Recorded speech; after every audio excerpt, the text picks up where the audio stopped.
Vítejte. V tomto videu vám chceme ukázat postup, jak opravit hodnocení v Monday. V případě, že během rozhovoru se zaměstnancem narazíte na část formuláře, kterou chcete upravit, tak je to možné.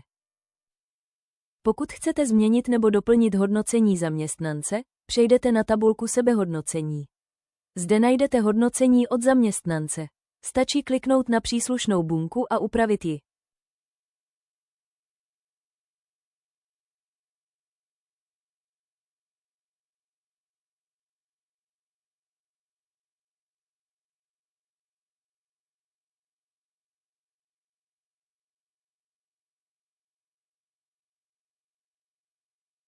V případě, že chcete upravit svoje hodnocení na zaměstnance, přejdete na tabulku hodnocení manažerem.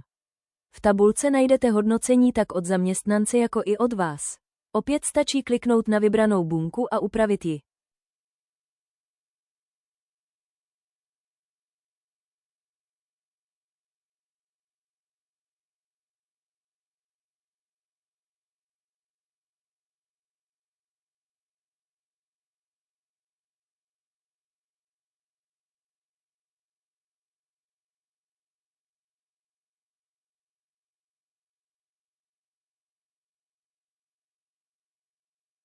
Zde vidíte celkové hodnocení zaměstnance.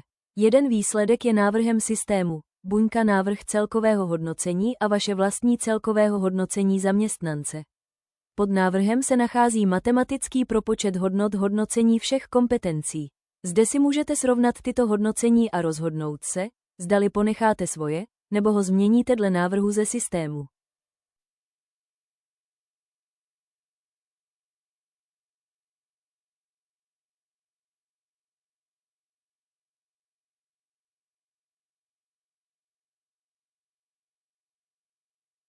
V oblasti rozvojových aktivit můžete návrh zaměstnance upravit. Využijte i katalog tréninků, který jste dostali z HR oddělení.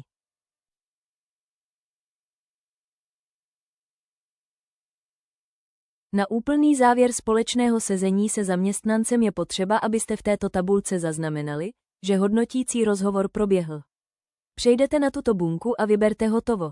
Finální hodnotící formulář je možné taky stáhnout nebo přímo vytisknout.